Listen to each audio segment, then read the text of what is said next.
صبح بدا من طلعته. حضرت بابا فرید الدین گنج شکر رحمت اللہ تعالی علیہ کی اماں کہتی ہیں جب میرا بیٹا پیدا ہونے والا تھا تو میں رب کی بارگاہ میں دعا کرتی تھی، اللہ اگر تو مجھے بیٹا دے تو اس طرح کا دینا بیٹا میرا ہو پر بندہ تیرا ہو. اے اللہ اگر بیٹا دینا تو اس طرح کا دینا میرے اللہ، اس طرح کی مجھے اولاد دینا کہ دودھ وہ میری چھاتی سے پیے پر شکر تیرا ادا کرے. اے اللہ اگر بیٹا دینا تو اس طرح کا دینا کہ قوت روٹی روزی وہ زمین پہ کھائے لیکن اسی زمین پر وہ تیرے دین کا سپاہی بھی بنے، وہ مجاہد فی سبیل اللہ بھی بنے. حضرت بابا صاحب کہتے ہیں مجھے شکر پسند تھی. اماں بڑے جتن کرتی ہے بیٹے کے لیے، بڑا کچھ کرتی ہے، تو بیٹے روٹی ٹائم پہ کھانا بلا کہتے ہیں مجھے شکر پسند تھی. میری اماں سردیوں کے ٹھنڈے موسم میں اٹھ کے میرے لیے پانی بھی گرم کرتی، مصلی بھی بچھاتی اور پھر ایک پڑیا شکر کی بنا کے میرے مصلی کے نیچے بھی رکھتی. کہتی بیٹا نماز پڑھے تو اللہ شکر دیتا ہے. آپ فرماتے ہیں میں روز نماز کی 5 نمازوں کے وقت مصلی اٹھاتا تو پڑیا شکر کی ملتی.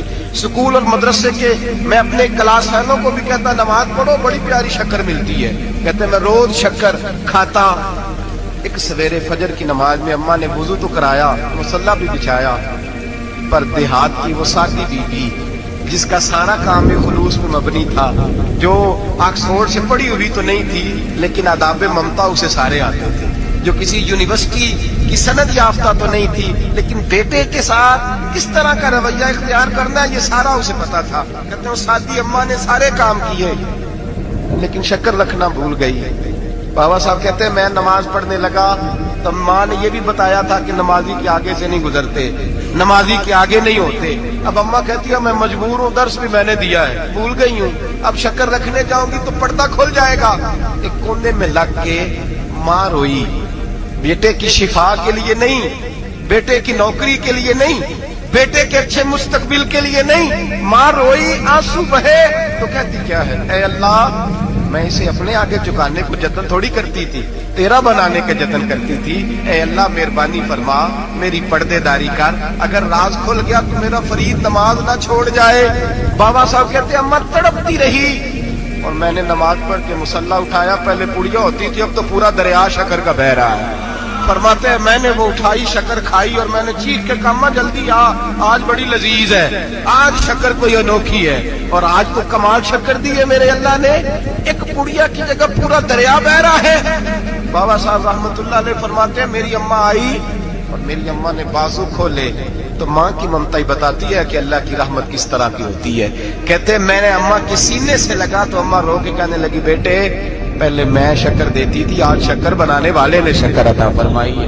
ساری زندگی پیشانی سے سجدے کا نور نہیں گیا، ساری زندگی وہ لذت عبادت نہیں گئی، اس لیے کہ استاد نے ڈنڈے سے نمازی نہیں بنایا تھا، اس لیے کہ پیر صاحب نے یہ کہہ کہ نمازی نہیں بنایا تھا کہ نماز پڑھو گے تو روٹی میں برکت ہو جائے گی، اس لیے کہ علامہ صاحب کا وہ بات سن کے ہم نمازی نہیں بنے تھے کہ اس نماز میں بتایا جاتا ہے کہ بیماریاں ختم ہو جائیں گی نماز پڑھنے سے. اماں نے رب سے جوڑنے کے لیے نمازی بنایا تھا.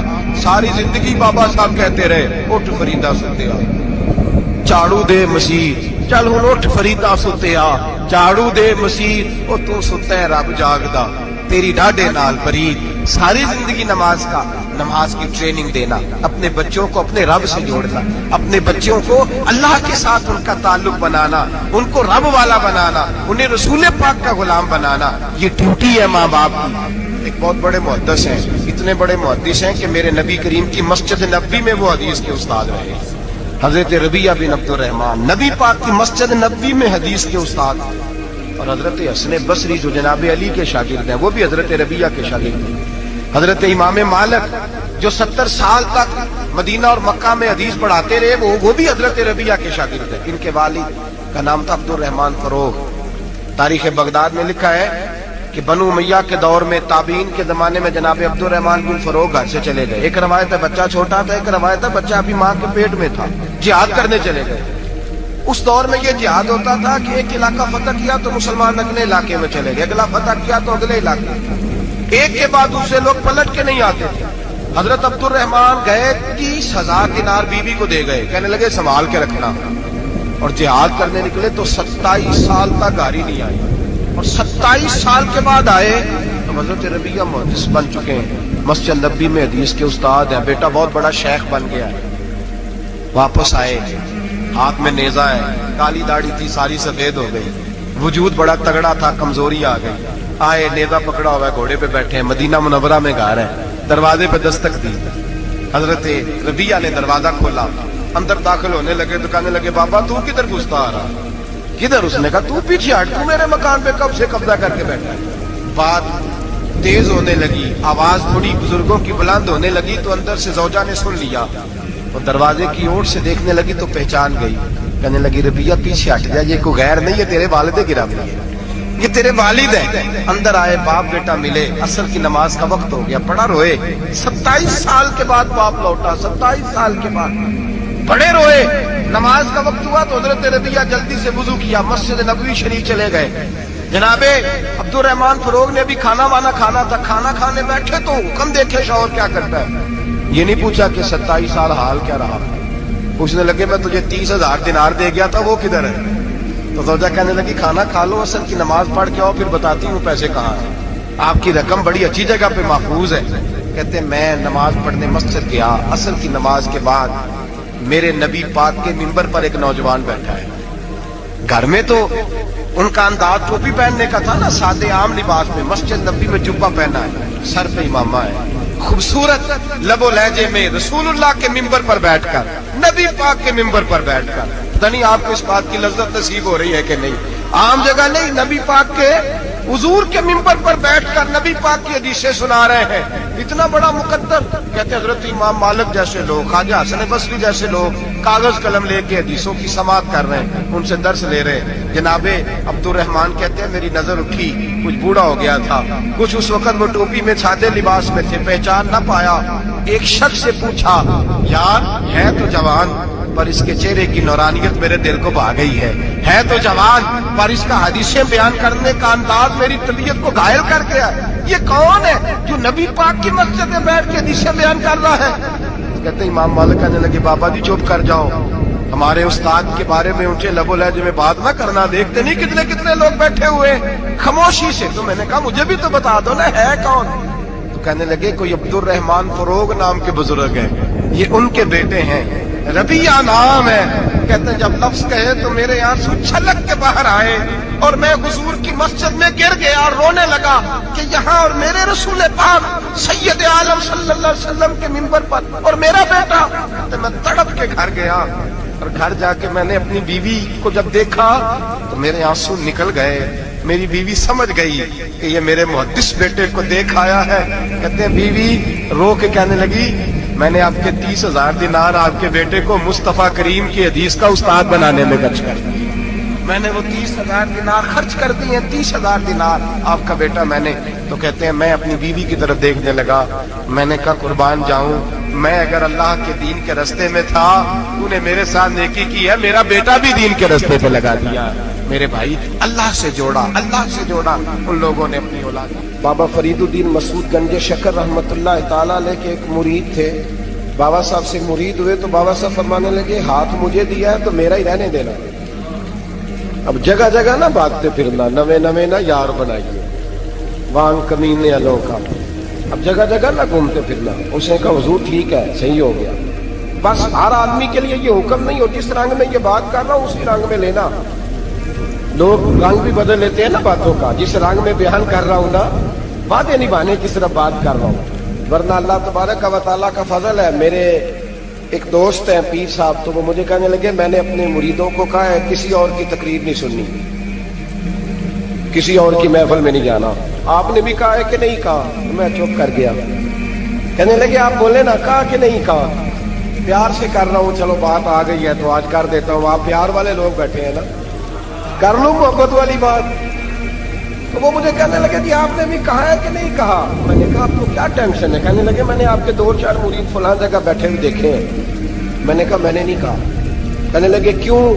میں نے کہا میرا تو دل کرتا ہے ان سے کہوں کہ ہر جگہ جاؤ، جگہ جگہ جاؤ، یہ کوئی ساڈے ورگا ملیا تو بہ دیا، یہ نہ ملیا تو واپس آ جائے، ختم ہو گئی بات۔ اتنی کیا بات ہوئی کہ بندہ پنڈتے کرتا پھرے، کو مل گیا نا، خدا جانے بلندی ہے کہ پستی، پر جہاں میں ہوں وہاں کوئی نہیں ہے، ہاں ایسی کیا بات ہوئی؟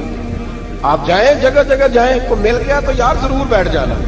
وہ شاہ عبد العزیز دباغ رحمت اللہ تعالی علیہ کے پاس کچھ لوگ مرید ہونے آتے تھے تو فرمایا کرتے تھے بیٹا مہینہ ڈیڑھ مہینہ رہو، کوئی چیز مل گئی تو رہنا، نہ ملی تو کہیں اور چلے جانا۔ آپ کو باندھ کے تھوڑا رکھنا ہے، اگر کسی کو کہیں اور سے خیر ملتی ہے تو ہمیں کیا اعتراض ہے؟ سمجھ آ رہی ہے میری بات کی؟ لیکن ایک بات ہے وہ میرا دل کرتا ہے کر دوں، چلو پیار کی بات شروع ہو گئی ہے نا۔ کچھ بندے ایسے ہوتے ہیں جن کی ذمہ داری ہوتی ہے کہ بھئی تو نے نہیں کہیں اور جانا، ختم ہو گئی بات، تو ادھر ہی رہے۔ اس طرح کرتے نا، اس پہلو میں بابا فرید صاحب نے کہا تھا اس مرید سے کہ ہاتھ مجھے دیا ہے تو اب جگہ جگہ نہ دیتے پھرنا۔ اس نے کہا حضور ختم ہو گئی بات، طے جو ہو گئی، بلے شاہ ادیو جانے، سانو اپنی توڑ نبھا لیں دے۔ کہا کہ کسی اب جگہ جگہ نہ دیتے پھرنا۔ تو وہ آدمی دریا کے کنارے کنارے چل رہا تھا، سادہ آدمی تھا، دیہاتی آدمی۔ یہ بہت پڑھے لکھے لوگ کئی دفعہ پوری باتیں نہیں مانتے، ناراض نہ ہو جانا پڑھے لکھے بندے۔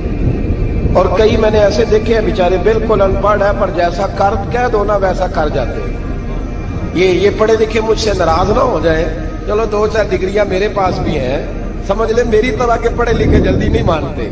اور کوئی سیدھے سادے وہ علم و باس کری ہو یار، ایک کوئی حرف تینوں درکار، ان کو جو کہہ دو جب کہہ دو وہاں اڑ جاتے ہیں، سیدھے سادے جو اتنی بحث نہیں کرتے۔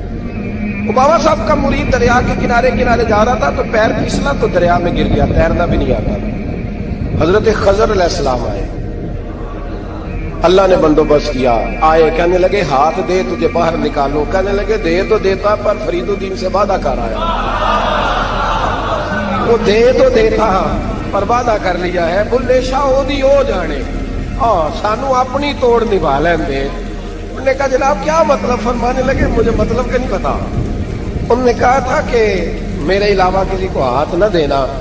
تو وہ شخص کہنے لگا کہ ڈوب کے مر جاؤ گے، خودکشی اسلام میں حرام ہے۔ تو کہنے لگا وہ سادہ آدمی تھا، کہتا ہے اس مسئلے کا بابے فرید نہیں سی پتا، اس گل کیوں کیتی سی؟ اس کو نہیں پتا تھا کہ ڈوب کے مر جاؤں گا، اس کو کہنا چاہیے تھا پابند کر جا اسے جا کے بتا مرنے لگا ہے تیرا مرید، جاؤ اسے جا کے بتا، اسے کیا مرنے لگا ہے، اس نے وعدہ نہیں کیا تھا کہ میں آؤں گا، اب جا اسے جا کے بتا۔ اللہ اکبر۔ حضرت خضر نے جا کے بابا صاحب کو بتایا تو بابا صاحب فوراً پہنچے، اس کو ہاتھ دیا، اللہ اکبر کہا تو باہر نکال دیا۔ پھر بابا صاحب نے کہا یار سینے سے لگ جا، یہ تو گرا نہیں تھا دریا میں، تجھے گرایا گیا تھا، یہ تجھے گرایا گیا تھا، یہ تجھے ذرا نا آزمانا چاہ رہے، آزمانا کے محبوب بلاوے ایک دم ایک دم، یعنی ایسے اس نے کہا کہ آ جا فٹافٹ، اس نے یہ نہیں کہا ٹائم ہو تو وقت ہو، یہ محبوب بلاوے ایک دم۔ پھر سر نو پیر بنائیے، سر نو پیر بنائیے، وہ سر منگے تے سر دے لئیے، تے کدے بھی دیر نہ لائیے، تے یار تا کدے بھی گلا نہ کریے، پاواں سہج دئی مر جائیے، سجنا یا تے لائیے ہی تے جے لائیے تے پھر توڑ نہیں پائیے۔ اللہ رسول سے رشتہ لگائے تو پورا۔ یہ کیا بات ہوئی میں نبی پاک کا غلام ہوں تو چہرہ میرا کسی اور کی طرح کا ہے، میں جی غلامی رسول میں موت بھی قبول ہے تو نماز کا ٹائم ہے، کچی باتیں یار کچے لوگ کرتے ہیں، یہ کمزور لوگ ہوتے ہیں۔ میرا جی میں غلامی رسول میں موت بھی قبول ہے پر میرا نا جھوٹ کے بجائے میری دکان کوئی نہیں چلتی، وہ نجائز نہ کروں تو بھوکا مر جا نہیں چلتی تو، پر محمد عربی کے وعدے پورے کر، چھوڑ نہیں چلتی تو نہ چلے، بلے شاہ دی ہو جانے، اور نہیں تو نہ صحیح، ہاتھ ہو گئی ہے میرے بھائی، آپ عجیب بات کرتے، نہیں چلتی تو نہ چلے، لیکن حضور نے کہا جھوٹ نہیں بولنا تو لہذا ختم ہو گئی بات۔ مسلمان رہو تو پھر مرتے دم تک بولیے، یہ کیا بات ہوئی؟ کچی باتیں کرنا، کمزور باتیں کرنا، چھوٹی چھوٹی باتیں کرنا، میں شروع کر رہا ہوں کل سے نیک ہو جاؤں گا، پرسوں سے، تو اللہ رسول کو تاریخیں دے رہے ہیں، چھوٹی باتیں کر رہا ہے، تو مضبوط بات کر بھائی، کلمہ پڑھ لیا تو لہذا پڑھ لیا، غلامی کر لی تو لہذا کر لی، اب نبی پاک کے وفادار ہو گئے تو لہذا ہو گئے۔ اب یہ کوئی دیکھے نا، ایک صحابی کھڑے تھے، کنز المال میں روایت ہے، نبی پاک علیہ الصلوۃ والسلام نے نہ کہا بیٹھ جاؤ، یہ بھی سنت ہے کسی کو یہ لفظ کہنا، ناراض نہ ہو جائے وہ جس کو کہا جائے کہ بیٹھ جاؤ۔ ایک بندہ جمعے والے دن کھڑا تھا، حضور جمعے کا خطبہ دے رہے تھے، حضور نے فرمایا بیٹھ جاؤ۔ حضرت زید بن حارثہ باہر مسجد نبوی کی گلی میں تھے، ان کے کانوں میں آواز آئی بیٹھ جاؤ تو وہیں بیٹھ گئے۔ حضرت مرثد بن نبی مرثد رضی اللہ تعالیٰ عنہ کہتے ہیں میں اپنے گھر سے نکل رہا تھا، اپنے گھر کے دروازے کی چوکھٹ پہ تھا، میرے کانوں میں آواز آئی بیٹھ جاؤ تو میں وہیں بیٹھ گیا۔ حضرت انس بن مالک کہتے ہیں جہاں لوگ جوتے اتارتے ہیں نا مسجد میں آنے کے لیے، میں وہاں کھڑا تھا، میرے کانوں میں آواز آئی بیٹھ جاؤ تو میں وہیں بیٹھ گیا۔ فرماتے ہیں جمعہ ہو گیا، نماز کے بعد حضور نے فرمایا زید بن حارثہ کہاں تھے؟ جمعے میں نظر کیوں نہیں آئے؟ بے خبر ہو جو غلاموں سے وہ آقا کیا ہے، جمعے میں نظر کیوں نہیں آئے؟ عرض کی حضور گلی میں آ رہا تھا تو آپ کی آواز آئی تھی بیٹھ جاؤ، تو میں نا ادھر بیٹھ گیا تھا۔ تو حضور نے رخ پھیرا، فرمایا مرثد تم کہاں تھے؟ حضور میں گھر سے نکل رہا تھا، ابھی چوکھٹ پہ تھا تو آواز آئی بیٹھ جاؤ تو سوڑیا میں وہیں بیٹھ گیا۔ انس بن مالک تم کہاں تھے؟ عرض کی سوڑیا جہاں ساری دنیا جوتے اتارتی ہے نا، جوتے لوگوں کے جوتے، میں نا جوتوں میں بیٹھ گیا۔ تو محبوب نے فرمایا میں نے نہ تو زید کو کہا تھا، نہ انس کو کہا تھا، نہ مرثد کو کہا تھا، میں نے تو فلانے کو کہا تھا۔ عرض کی حضور آپ نے نام تو نہیں نہ لیا، آپ نام تو نہیں نہ لیا کہ فلانا، آپ نے کہا بیٹھ جاؤ۔ تو حضور ہم غلامی والے لوگ ہیں، ہم ویسے نہیں کرتے، جس کے کانوں میں جہاں آواز گئی وہ وہیں بیٹھ گیا۔ ہم نے نہ کبھی قطرے پہ غور کیا اور نہ دریا دیکھا، بس جہاں تیری جھلک دیکھی وہیں ڈوب گئے۔ یہ کیا بات ہوئی کہ اللہ رسول سے رشتہ بھی ہے تو کرتا ہوں تو دیکھتا ہوں تو دیکھ لیتے ہیں تو چلتے ہیں، نہ یہ کچے لوگوں کی باتیں ہیں، یہ کمزور لوگوں کی باتیں ہیں، یہ ان لوگوں کے معاملات ہیں کہ جو بڑے چھوٹے دل کے لوگ ہیں۔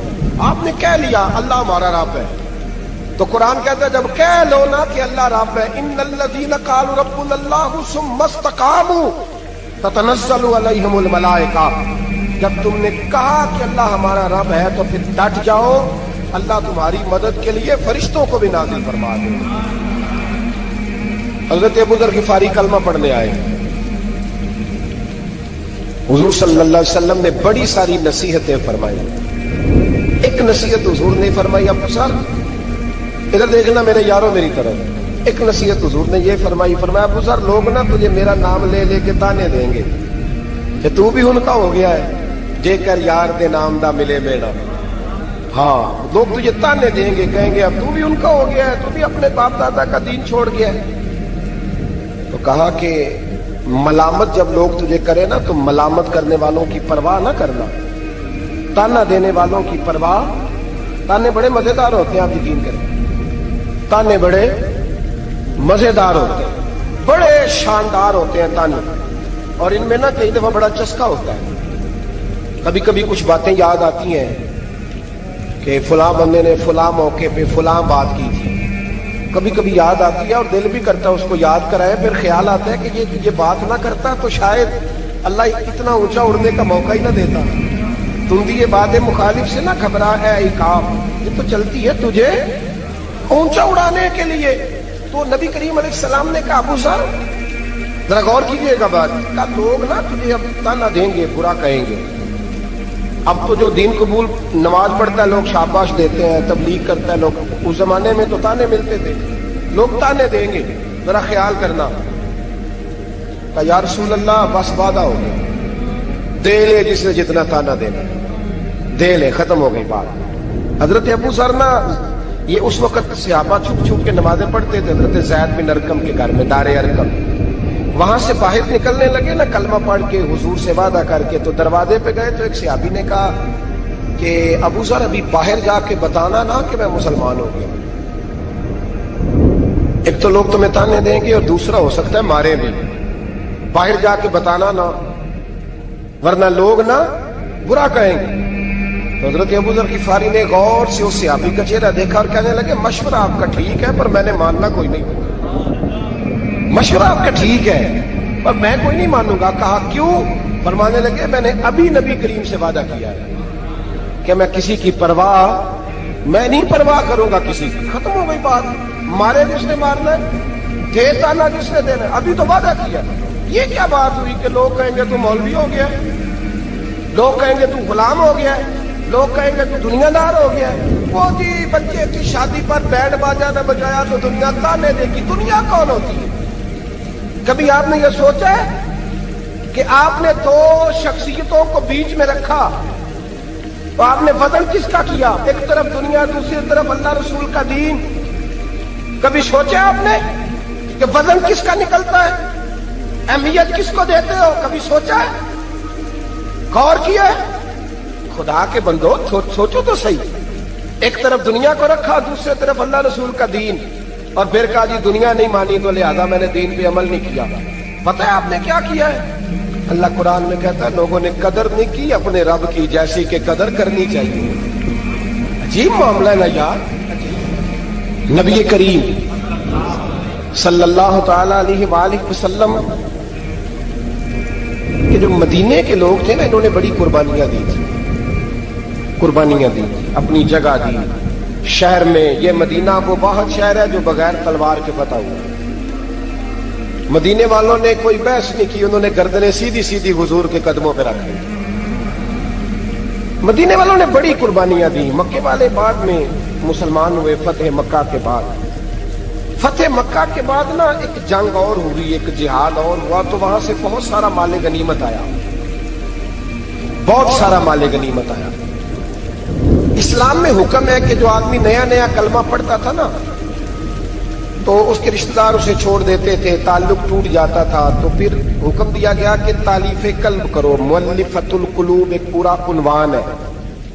ان کو مال دو تاکہ وہ گھر بنا لیں، کاروبار کر لیں.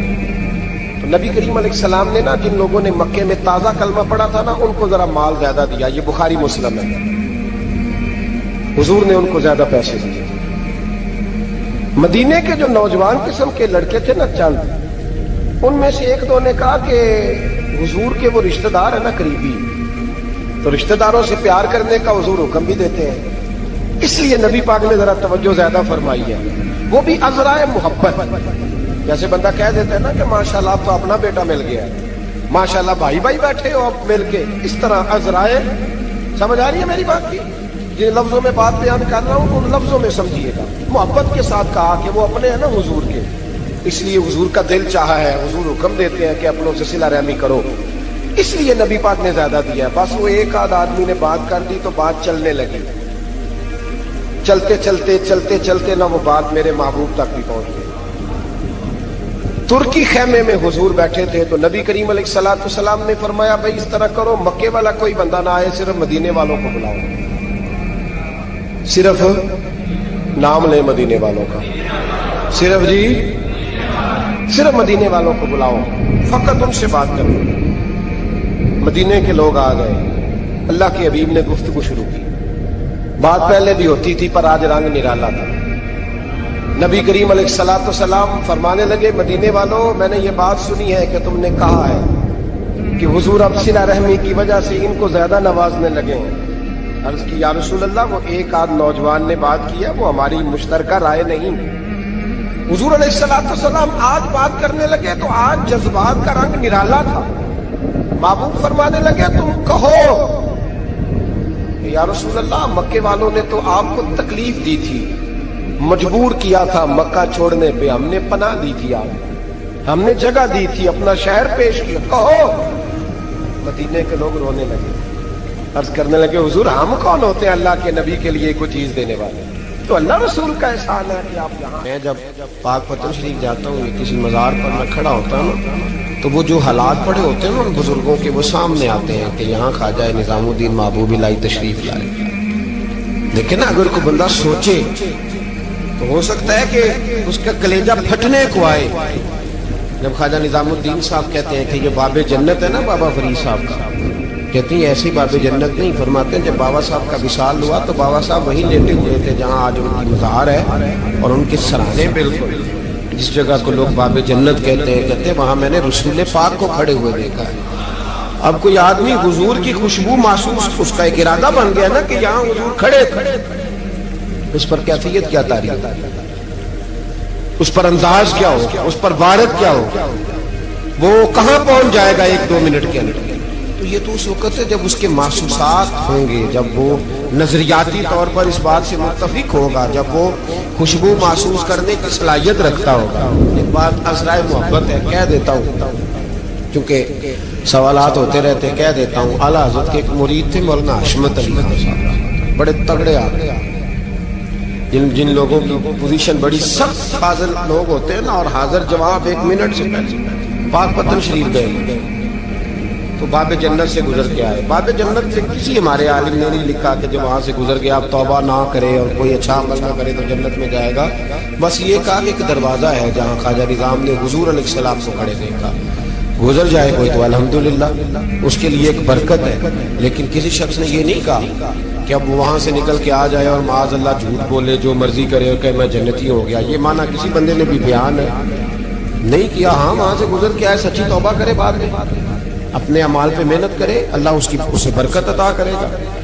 فرماتے میں پاک پتن شریف سے ہو کے آیا، رش بڑا تھا، اس کے ایام تھے، تو باب جنت سے گزر کے آیا تو میں بس کی چھت پہ بیٹھ گیا۔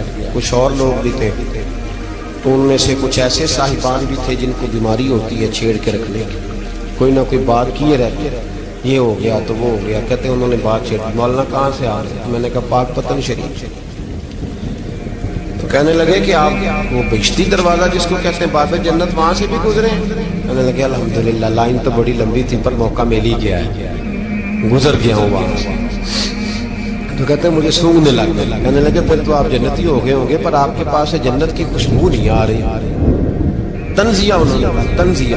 تو کہتے ہیں انہوں نے طنز کیا تو پھر مجھے بھی حق حاصل تھا، جواب در جواب کی تو اجازت ہونی چاہیے نا۔ میں نے کہا مولانا آپ کیوں سونگ رہے ہیں؟ کہنے لگے میں نے حدیث پاک میں پڑھا ہے کہ جنتی 500 سال بھی دور ہوگا تو اس کے پاس سے خوشبو آئے گی، یعنی 500 سال لگیں گے ابھی اس تک، تو پھر بھی جنت کی خوشبو آئے گی، تو آپ سے تو کوئی نہیں آ رہی۔ کہتے میں نے ان سے کہا آپ نے ایک حدیث پڑھی ہے، اگلی بھی پڑھ لینی تھی، حضور نے فرمایا جہنمی کو جنت کی خوشبو کوئی نہیں آئے گی۔ یہ نہیں پڑھی ہے آپ نے حدیث، یہ نہیں نظر سے گزری؟ تو کہتے ہیں اب وہ مولانا مجھ سے معذرت کرنے لگے، کہنے لگے یار آپ تو ناراض ہی ہو گئے۔ تو میں نے کہا بھی آپ نے کیوں چھیڑی بات؟ میں نے آپ سے کوئی ڈسکس کیا؟ آپ نے پوچھا کہاں سے، آپ پھر آپ ہی نے کہہ دیا کہ وہاں سے گزرے کہ نہیں جنتی دروازے سے، پھر آپ نے ہی اعتراض کر دیا، تو پھر ہمیں اتنا تو حق حاصل ہے نا، ہم آپ بھی کرتے ہیں تو ہو جاتے ہیں بدنام، اور تم قتل بھی کر دو تو چرچا نہیں ہوتا، ہمیں بھی تو حق حاصل ہے نا، اتنا تو جواب در جواب ہم دے سکے۔ توبہ کریں تو پھر بدل جائیں، پھر تبدیلی آئے، اور یہ کوئی مشکل کام نہیں، جو بدلنے والے تھے وہ بدل گئے، بڑا کچھ کرتے تھے پر پھر وہ لوگ بدل گئے۔ حضرت فضالہ رضی اللہ تعالیٰ عنہ کہتے ہیں کہ میں بڑا دلدادہ تھا عورتوں کا، اور میرا ماحول یہ تھا کہ میں قتل بھی کر لیتا تھا، معاذ اللہ چوری بھی کر لیتا تھا، اور رات میری طبیعت تھی معاذ اللہ نئی سے نئی عورت کے پاس جانا۔ کہتے ہیں ابو جہل نے اعلان کیا کہ جو نبی پاک علیہ السلام کا سر اقدس معاذ اللہ کاٹ کے لائے گا، نقل کفر نہ باشد، 100 سرخ اونٹ انعام ملے گا۔ تو میں نے ارادہ کر لیا کہ میں بہت سارا انعام حاصل کروں گا۔ قرآن مجید میں نا اللہ فرماتا ہے کہ بہت سارے لوگ ایسے ہیں جنہیں اگر میں رزق میں کشادگی دے دوں، زیادہ پیسے دے دوں، فرمایا باغی ہو جائیں، وہ سرکش ہو جائیں۔ یہ بہت سارے لوگوں کو جو اللہ تبارک و تعالیٰ اعتدال میں رکھتا ہے تو یہ ان کے لیے بہتر ہے۔ ہر بندہ دولت کے ہوتے ہوئے نیک ہو سکتا، تو یہ اللہ اگر رکھتا ہے نا اعتدال میں تو شکر کرے اللہ کا، ورنہ تو لوگ عیاشیاں کریں، پتہ نہیں کیا کچھ کر گزرے۔ تو حضرت فضالہ کہتے ہیں کہ میں نے خنجر تیار کیا اور میں نے بغل میں اس کو چھپایا، اوپر میں نے چادر اوڑھ لی۔ اب مجھے پتا تھا ظہر کی نماز کے بعد نبی پاک صلی اللہ علیہ وسلم طواف کعبہ کے لیے، بیت اللہ شریف کے طواف کے لیے جاتے ہیں۔ کہتے میں بھی اس طرف بڑھا، رستے میں نا وہ خاتون جس کے گھر میں نے رات آنا تھا، میں نے دروازے پہ دستک دی، میں نے کہا کہ تیار رہنا، آج میں بڑے پیسے لے کے آؤں گا۔ اسے میں نے یہ کہا اور پھر میں چلا گیا بیت اللہ شریف کا طواف کرنے۔ کہتے ہیں اللہ کے محبوب بھی طواف کر رہے تھے تو میں نے بھی طواف شروع کر دیا۔ ارادہ یہ تھا کہ جہاں نبی پاک علیہ السلام میرے قریب سے گزریں گے تو موقع پا کر میں حضور کے جسم اقدس پر خنجر کھونپ دوں گا اور معاذ اللہ شہید کر دوں گا۔ کہتے ہیں حضور ایک دفعہ بھی میرے پاس سے گزرے تو میں ہمت نہ کر سکا،